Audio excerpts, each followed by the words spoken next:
morning, good afternoon, and good evening, classmates. Um, my name is Sharon, and I will be reporting from Module 3, Principles 4 to 7, Use of Specific and Concrete Language, Avoid using jargon or too many technical terms, Be careful when using idioms, and keep your sentences short. So for Principle 4, Use of Specific Concrete Language. Module 1 taught us that our message should be tailored to our audience, understanding their background and culture to avoid conflict that might arise in a community or creating a bad reputation by poor use of language. So fast forward to Module 3, and we continue to address our audience with concrete and specific language. It's like with our readers in the case of text medium or with viewers in video format. We, as DevCom students, should give them a clear idea of the topic we want to present. For example, when inviting your guests to a wedding, we don't just say church in wherever city you're living. You give specific details, the right address, the landmark, and shops or streets that might be nearby.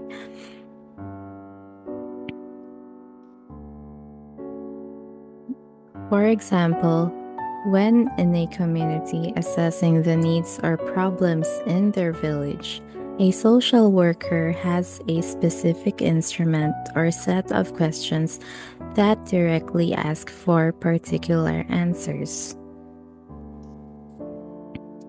So, if we do not use specific and concrete language to our readers and viewers, we may give them the impression that we do not value their time by being too general and vague. So, for my example, I will be using a 2024 figure, which is Go Hopping or Alice Go.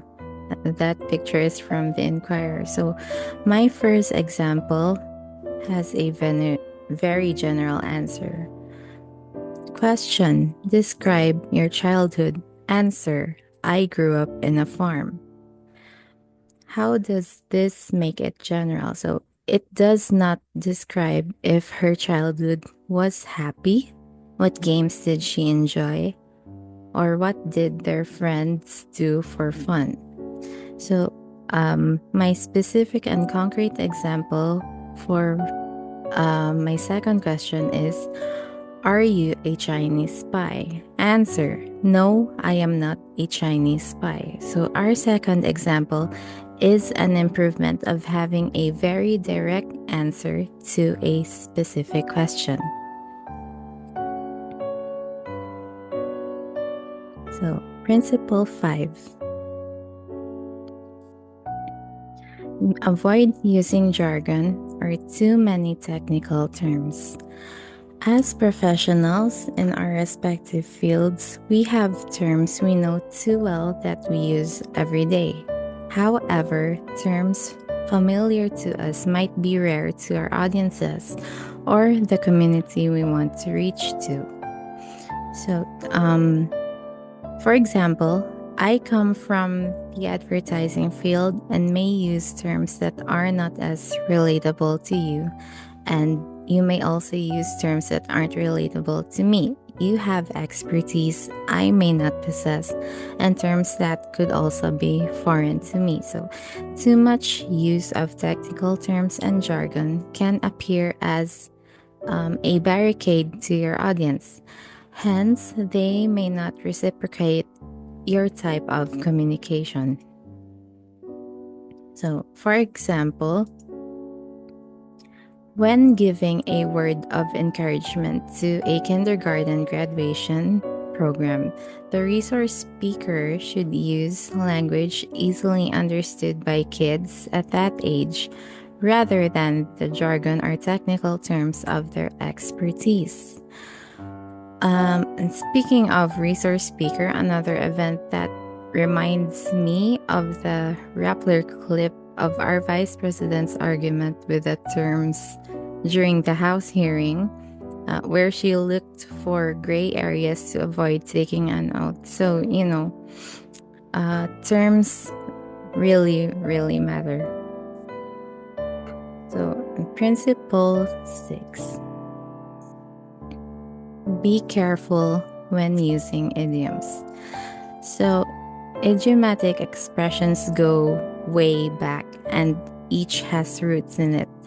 It can come across as witty and strategic. However, it can also come across as improper if incorrectly used. So I think it's also important to consider when and where you will use idioms.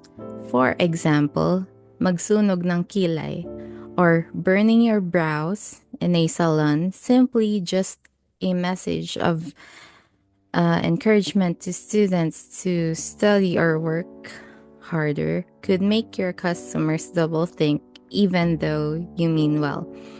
Or break a leg, congratulating patients who overcame their successful surgery, could be bad timing. So there are many idioms to use, but just be really, really careful. So my example would be from Acrolinks, just published this year. So there are common idioms that might be frequently used. So we have ones from the book. So I found ones here. For example, number 1, I could care less, which is an incorrect usage of I couldn't care less. So what would you mean if you say, if you could care less, then Acrolinks would define here, then you haven't reached your bottom yet and you aren't making your strongest point. So the correct term or usage would be I couldn't care less. Another example would be pique my interest. So the correct term would be pique my interest instead of pique. So because pique my interest would be if your interest had already reached its peak, but perhaps they say here, if perhaps there might be an actual word for that, but the correct usage would be pique, not peak. Okay, so principle number 7, keep your sentences short. In business, you should keep your application letters concise and non-flowery, as busy people always have their time ticking.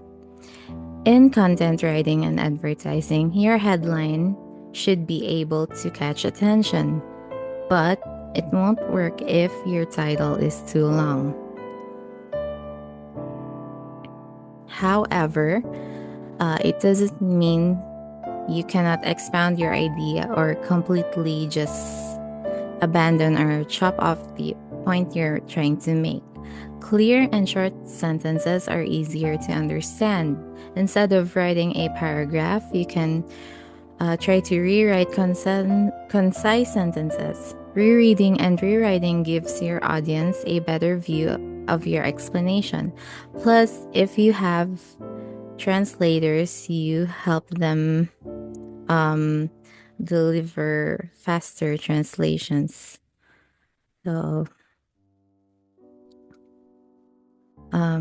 here are my references, and thank you so much for listening.